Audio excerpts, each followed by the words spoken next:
Hey everybody, TacticAngel here, back on the PlayStation 4 and World of Warships Legends.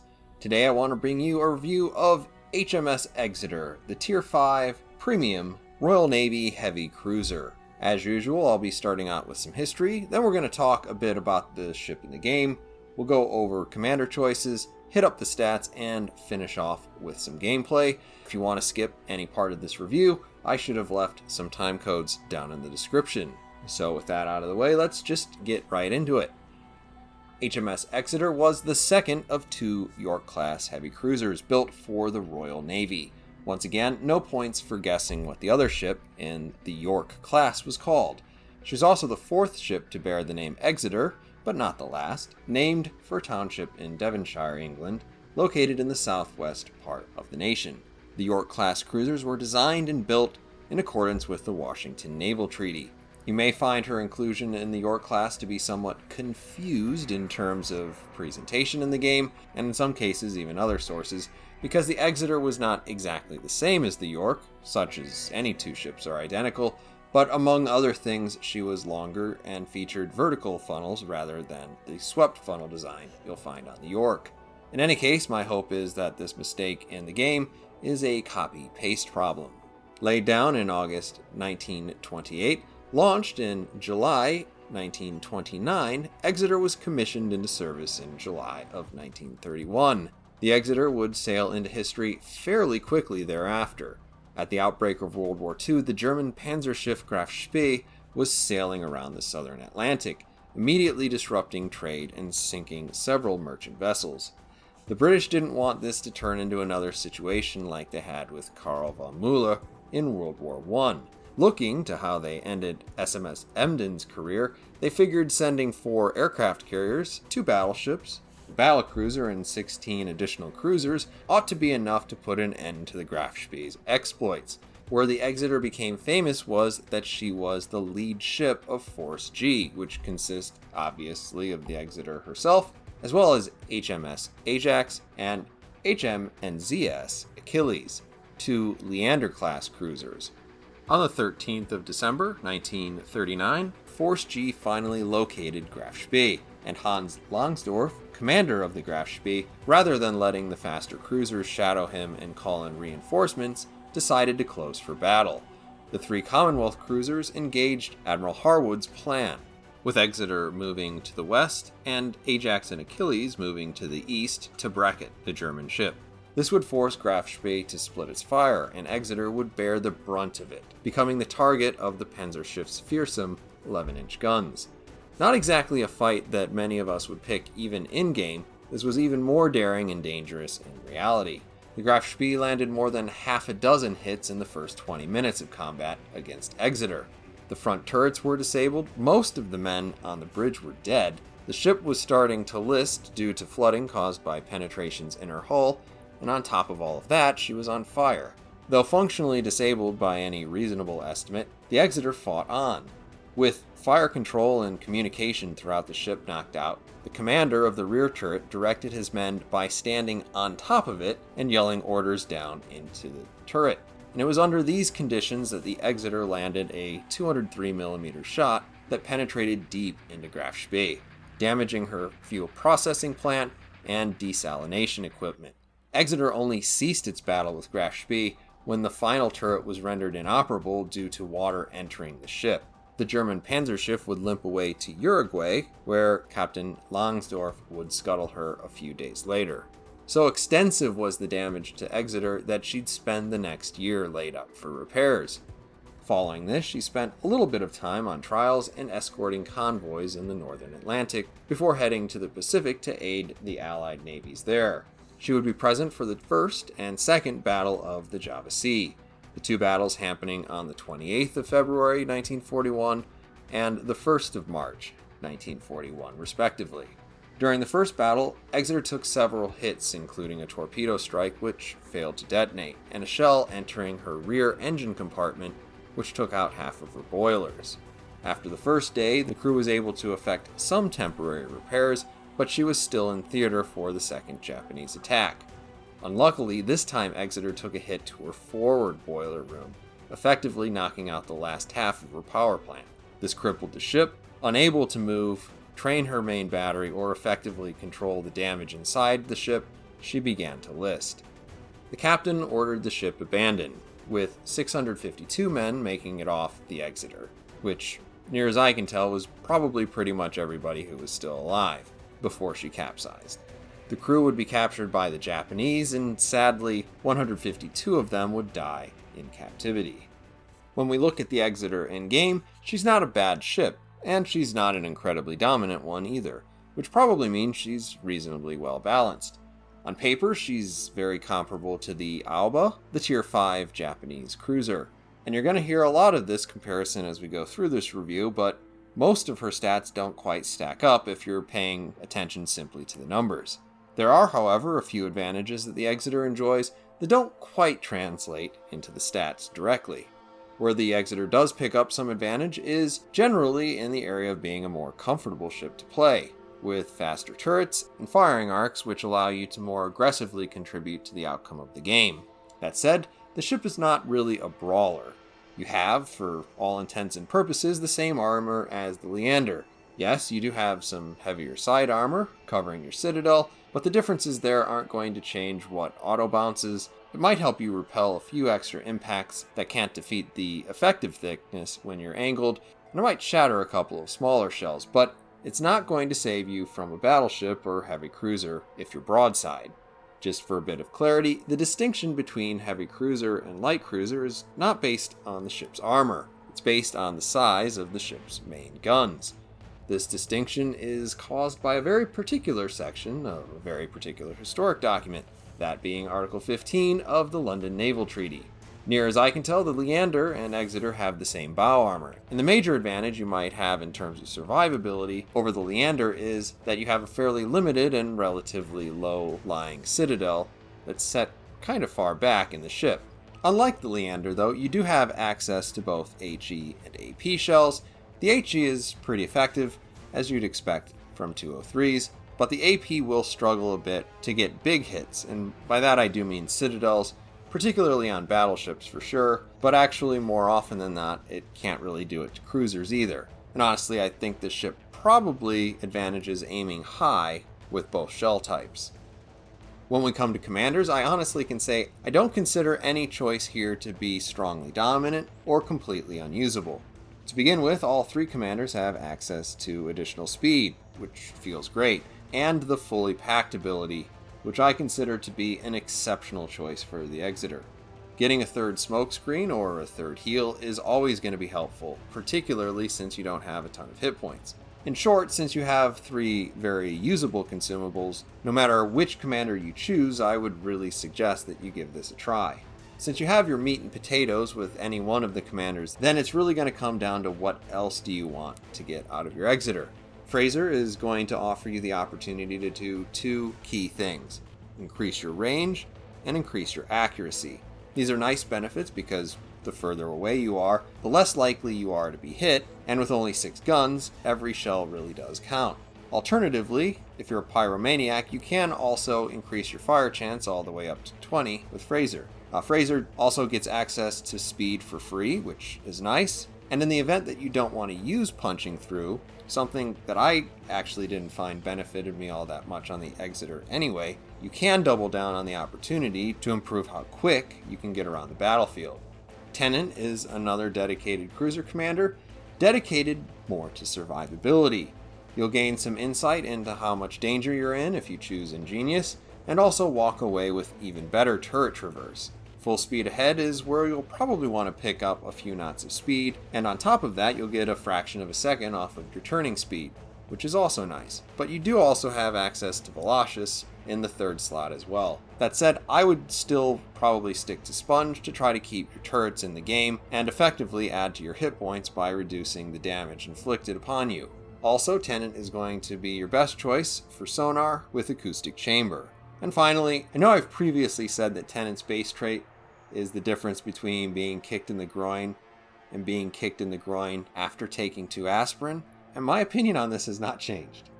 But surprisingly, John Jellicoe was my favorite commander for the Exeter, and the reason for that is pretty simple. You can effectively build a double stealth cruiser without eating up both of your inspirations, and technically build a triple stealth cruiser if you really wanted to get your detectability all the way down to 9 kilometers.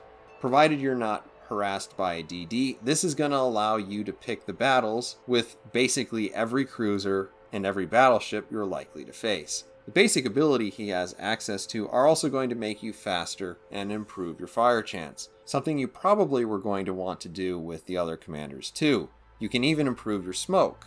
The icing on the cake here is his base trait is going to add to the effectiveness of your heal by as much as 10%, which is something I value quite a bit. While we run down the stats, I've done the best that I could to actually back out my choices from the stats you're going to see on screen. For comparison, we'll be taking a look at the Exeter versus the Alba, the Tier 5 Japanese tech tree cruiser.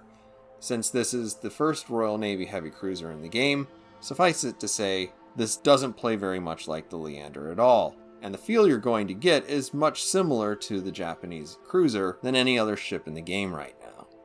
In terms of survivability, you'll be taking to battle with 29,400 hit points, which is pretty comfortably in the middle of the pack in terms of Tier 5 cruisers. In comparison to the Alba, you are down 2,500 hit points, but unless you take all of that damage at once, remember you do come with at least 2 repair parties, which will more than make up for that in all but the most catastrophic of situations.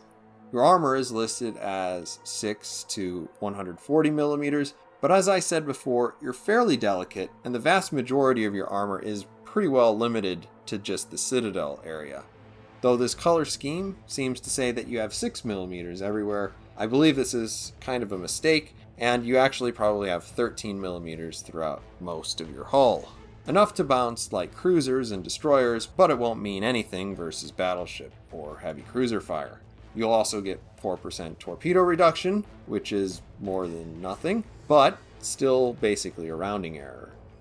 Your artillery on the Exeter will consist of 3 twin turrets mounting 203mm guns. They have a range of 14.3 kilometers and reload every 12 seconds.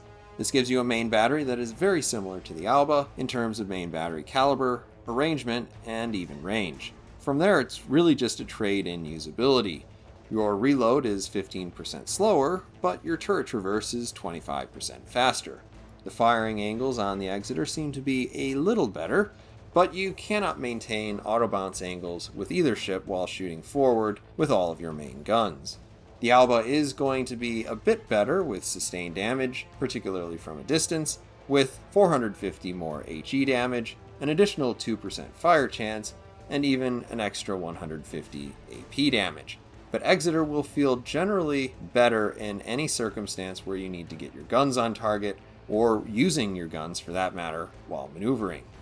The Exeter has one triple 533mm torpedo launcher on each side of the ship.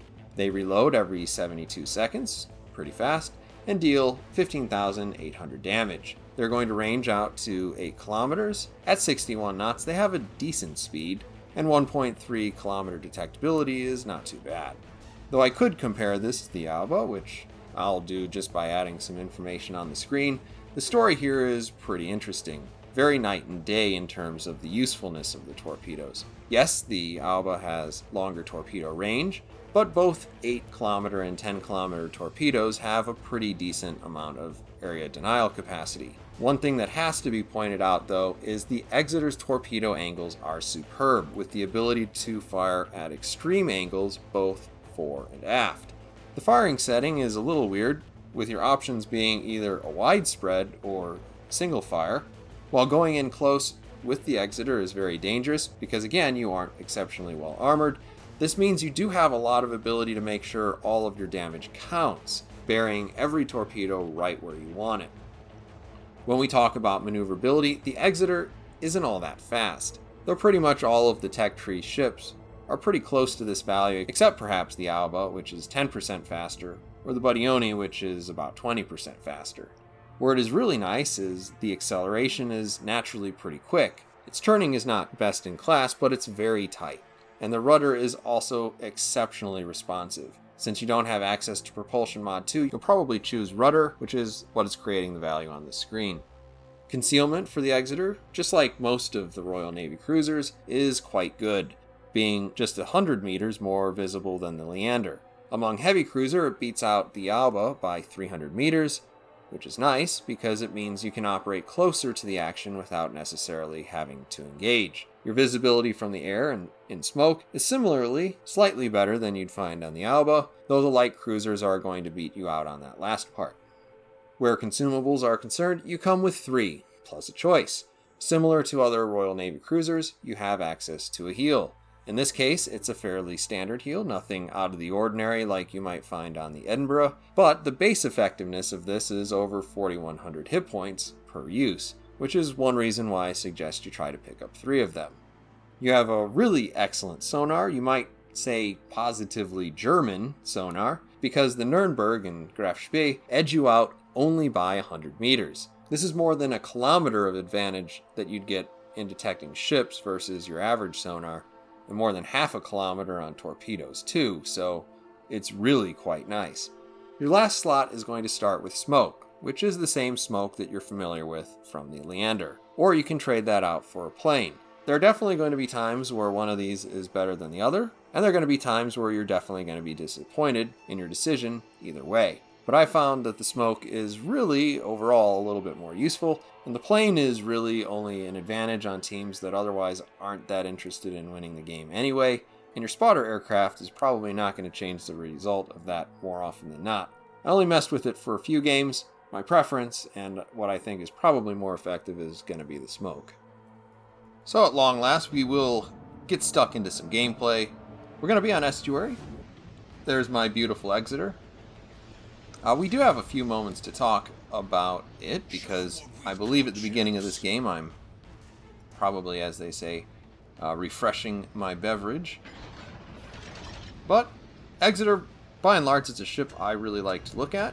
Though this particular camo scheme I don't believe has any historic basis, I think it actually does look quite fetching on the ship, and it's not outside of the realm of possibility in terms of visual camouflage around World War II.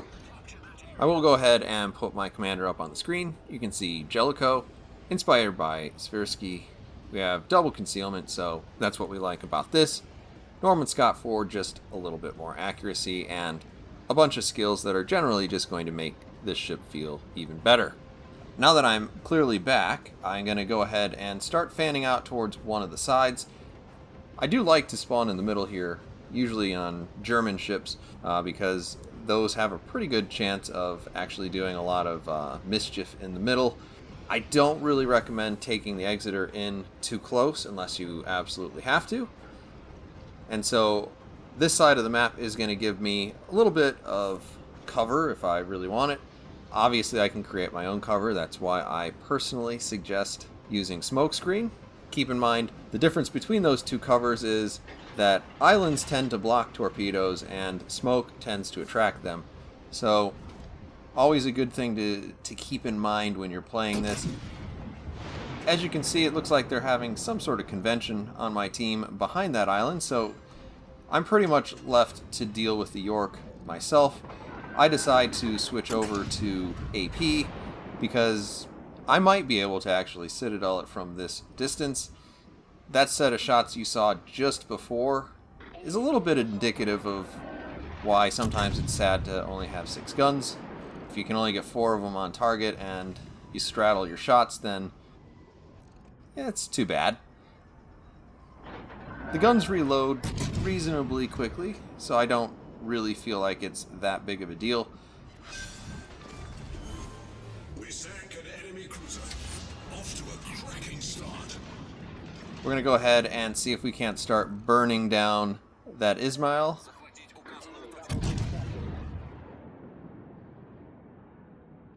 Here you can see I'm following in those shells with the shell follow view.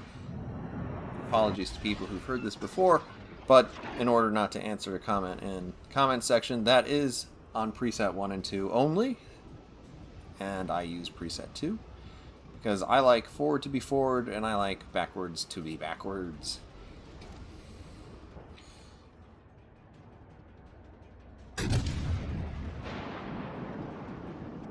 So we continue to put our shells out there, hoping to set a fire just like that.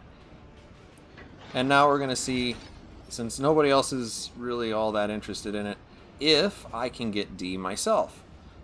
This is a little bit taking my life into my own hands, but there's only one destroyer on the enemy team, and he's already been spotted on the opposite side of the map.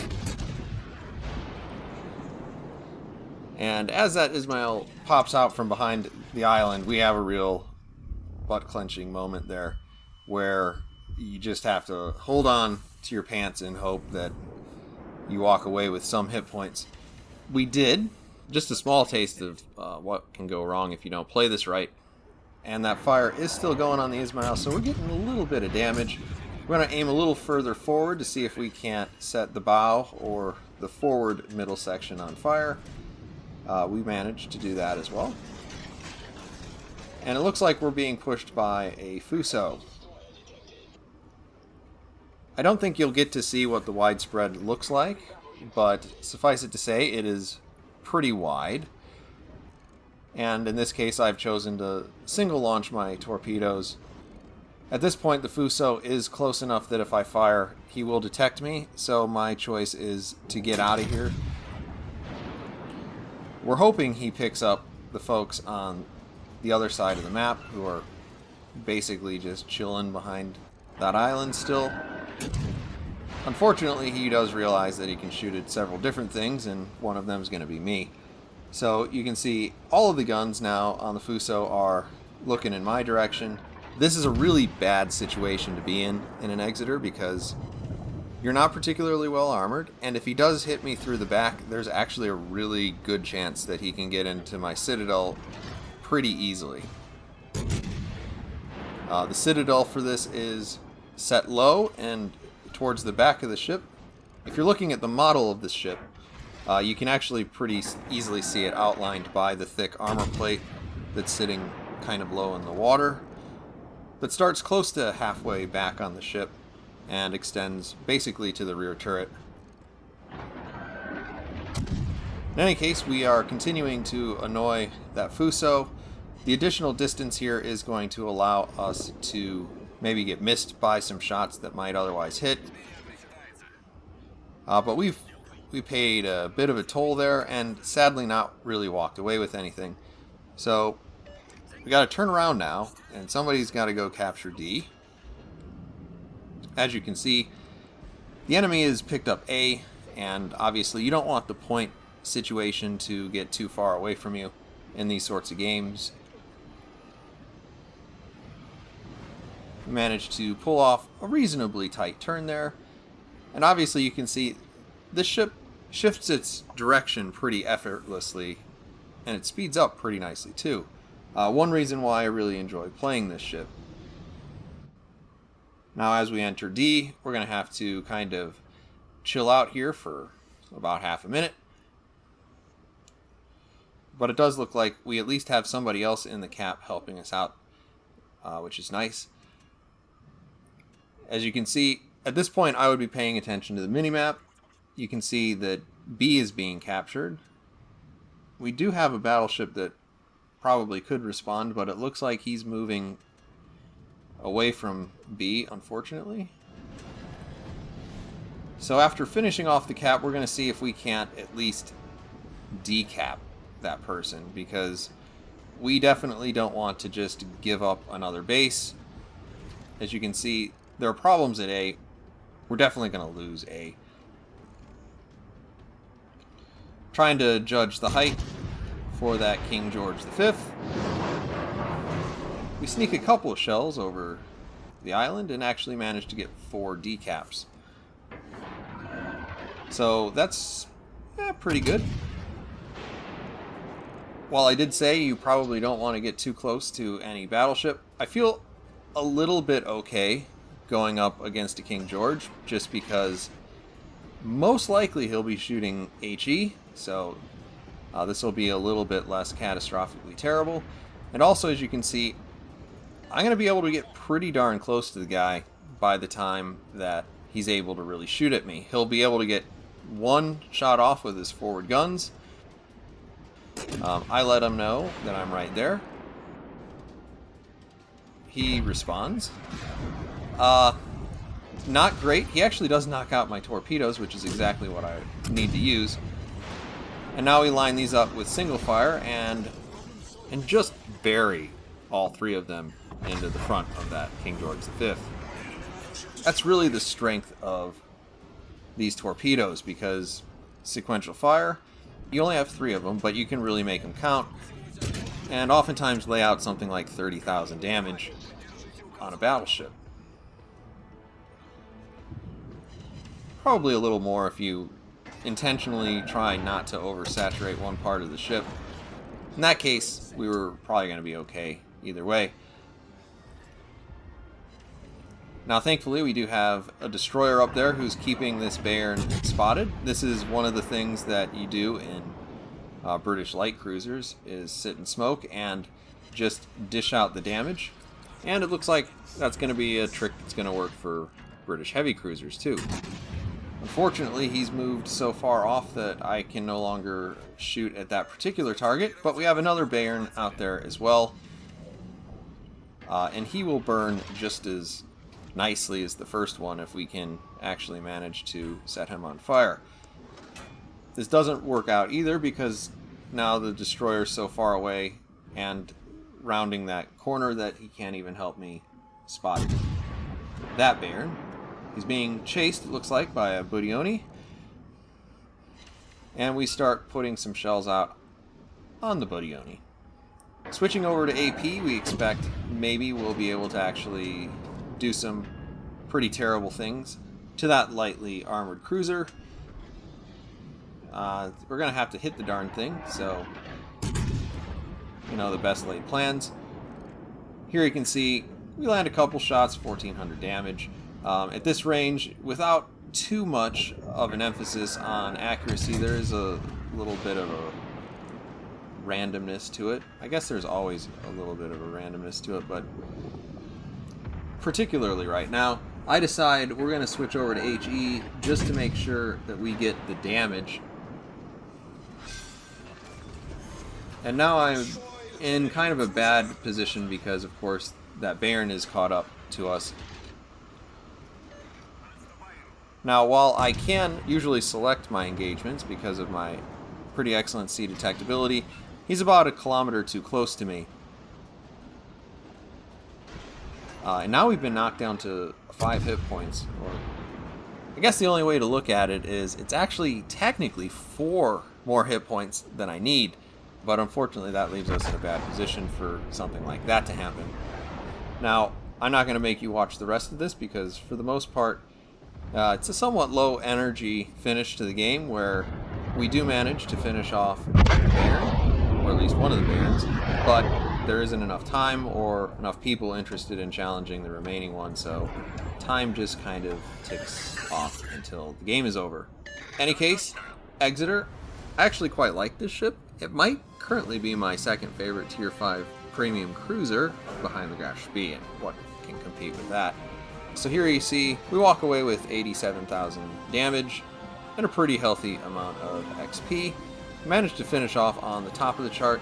Once again, this is what you can probably expect if you have a reasonably achievable game. I've certainly done quite a bit better in this ship, and the first game I played in it, I actually got dev striked by a battleship, so tough learning experience there at the beginning. I was also pushing aside alone, which probably not advisable in this particular boat.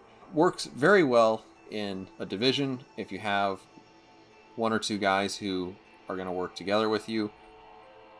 Otherwise, sometimes you are a little bit at the mercy of your team, and there's no guarantee that everybody's going to be all that interested in capturing bases and those magical colored circles that you see on the map, whatever they do. In any case, we're going to finish off with financials.